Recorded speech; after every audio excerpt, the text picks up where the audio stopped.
This process goes by many names. The most official and boring one, modernization. More trendy and familiar terms are facelift or restyling, which are no longer considered slang. In the automotive industry, there's even a professional term for it, MCE, or mid-cycle enhancement. But no matter what you call it, the idea is always the same, refreshing a car's design and tweaking its specs to keep it relevant. Now, to be fair, in most cases, a facelift actually helps the car. It gives it a fresh look and sometimes even improves performance. But of course, there are exceptions, and in the previous video, we covered the worst car facelifts in history. If you haven't seen that one yet, make sure to check it out. The link is pinned in the comments. Today, though, we're flipping the script. In this video, I'll show you 7 great facelifts, the kind that took a good car and made it even better. These are the rare updates that made people say, yeah, this actually works. Quick reminder, I use AI voiceover because I'm still working on my English. But everything else, the ideas, script, research, and editing, is all done by me. So if you enjoy this kind of content, subscribe, leave a like, and drop a comment. It really helps the channel grow and keeps me motivated. Now, let's jump in.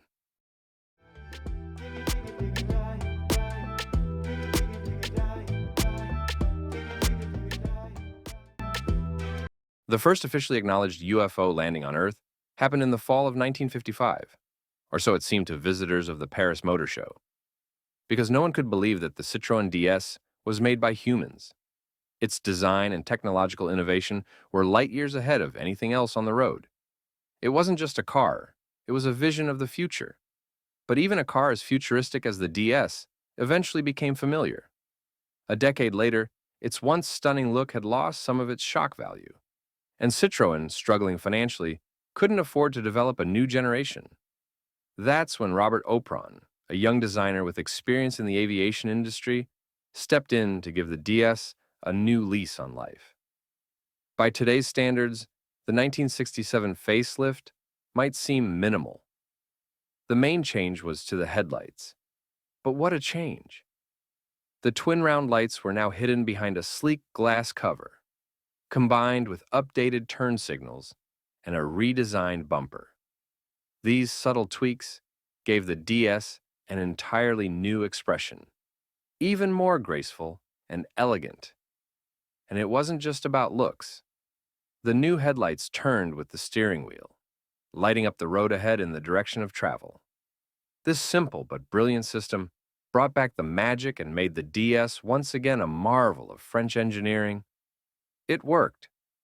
The DS remained in production until 1975, outlasting many of its peers and even coexisting with its successor, the CX.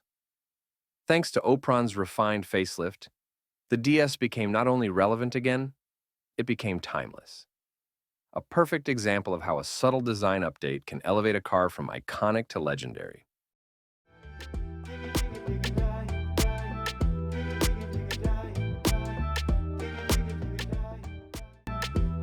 Not every diamond becomes a brilliant, but when all the right conditions are met, get ready to meet a true masterpiece. The 4th-generation Volkswagen Passat, which debuted in 1996, was impressive from day one. Excellent aerodynamics, drag coefficient of just 0.27, a spacious interior with a premium feel, and a wide range of modern engines. It was already a strong contender in its class. But it took a well-executed facelift in 2000 to turn a very good car into something truly great. With just a few refined touches, the Passat's design and character were transformed. Projector headlights, rear lights styled after classic sports car, round eyes, even softer interior plastics, and more powerful turbo diesel engines elevated the Passat from competent to class-leading.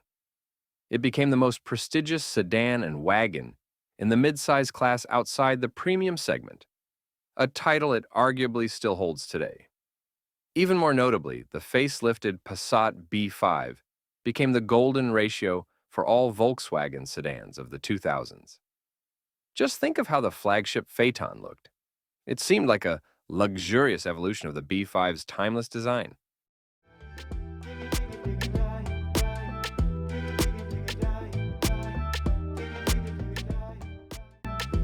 Normally, a facelift is a carefully planned and timed procedure, but sometimes a car needs emergency help.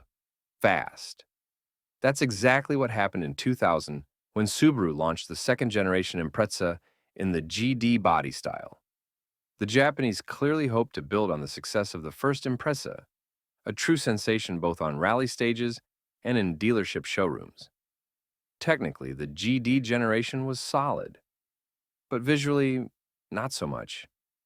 Designed in the then trendy bio-design language, the new Impreza shocked fans and critics with its oddly proportioned round headlights. Today, the styling isn't quite as jarring, but back in 2000, it was a major misstep. Subaru had to act quickly, launching a redesign effort almost as soon as negative reviews started pouring in. To the rescue came a true design heavyweight, Peter Stevens, the man behind the refreshed Lotus Esprit and part of the team that created the legendary McLaren F1.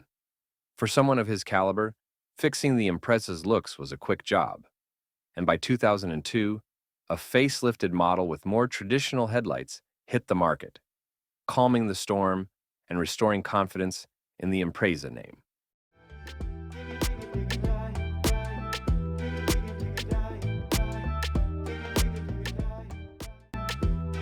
Even Chris Bangle himself wasn't shy about calling the last pre-Bangle BMW 5 Series a masterpiece. In the eyes of the American designer, and many enthusiasts around the world, the E39 perfectly combined the best traits of previous generations, dating all the way back to the 1800s, original E12 from 1972. It was everything people loved about a classic BMW.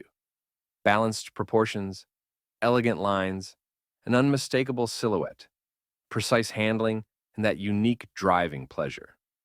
But while the E39 already looked great from day one, the facelift in 2000 elevated it to an entirely new level. At first glance, the changes were subtle, and that was exactly the point. The introduction of the iconic angel eyes in the headlights, LED taillights, refreshed bumpers, and some interior tweaks were more than enough to refine what was already an outstanding car. For the average onlooker, the facelift might have seemed barely noticeable. But for enthusiasts, it was a masterclass in restraint, a rare case where less truly was more. Thankfully, BMW resisted the urge to make bolder changes. Because when you're this close to perfection, all you need are the finishing touches.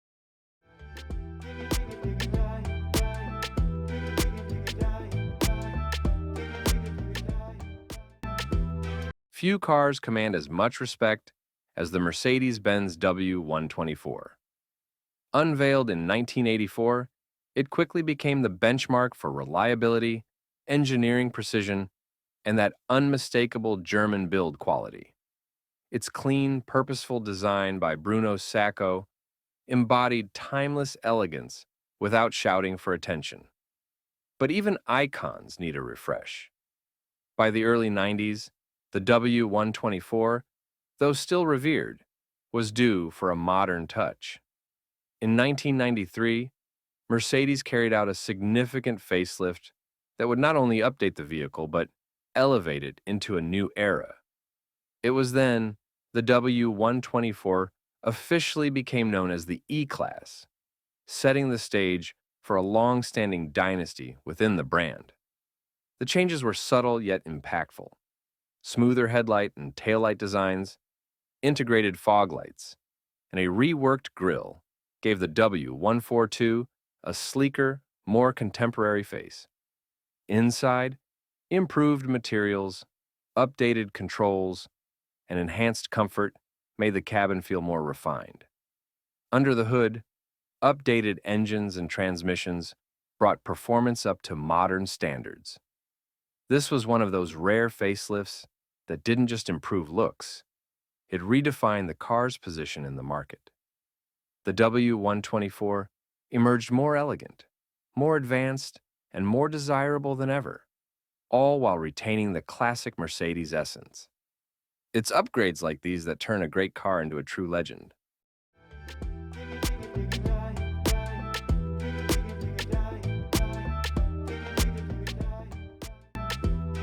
When Porsche unveiled the Cayenne in 2002, it sent shockwaves through the automotive world. Known for sleek sports cars and track-bred coupes, Porsche introducing a bulky SUV felt almost sacrilegious. Technically, the Cayenne was brilliant. Powerful engines, all-wheel drive, and superb handling. But visually, it raised eyebrows. The front end in particular, with its droopy headlights and heavy presence, looked more tired than thrilling. But Porsche listened.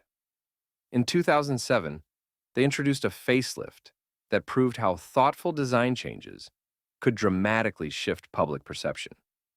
The Cayenne received sharper, more dynamic headlights, a redesigned front fascia with a sleeker, almost smiling expression, and a front bumper that added agility to the SUV's look.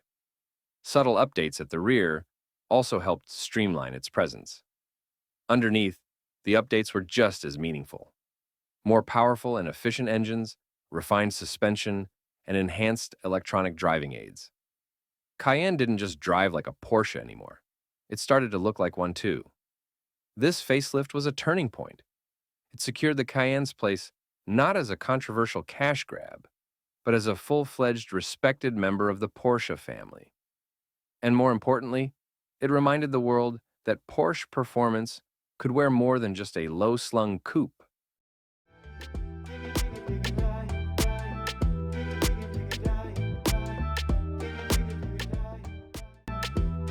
The folks at Lotus have long been known for keeping their models in production for what feels like eternity.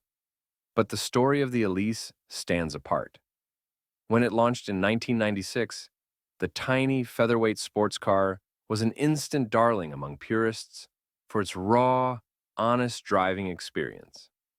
But just 4 years later, the Elise faced extinction, not from lack of sales or outdated tech, but from tightening European crash safety regulations. Lotus was at a crossroads. Either overhaul the car from scratch or walk away. They chose a third path, a deep, comprehensive facelift. Enter the Elise Series 2. While officially a mid-cycle refresh, the transformation was so profound that many still debate whether it should be called the second generation. The aluminum chassis was re-engineered to meet crash standards, while the tried-and-true 1.8-liter Rover K Series engine remained under the hood. But the most visible change? The design. Elise. Series 2 became the first Lotus with a fully computer-aided exterior design. And what a debut it was. The new look shed the quirky, provincial charm of the original and replaced it with sleek, modern elegance. Elise went from girl next door to full-blown runway star. And without exaggeration, this facelift didn't just improve the Elise, it saved it, giving the car a second life and solidifying its place as an icon of lightweight performance. That's all for today. Let me know in the comments. Do you agree with my picks? Or maybe you have your own favorite facelifts that should have made the list. I'd love to read your thoughts and chat with you. Don't forget to like the video, subscribe to the channel, and hit the bell icon so you won't miss future uploads. And if you'd like to support the channel directly, consider becoming a sponsor. Even a small contribution makes a big difference. Thanks for watching, and see you in the next video. Drive safe.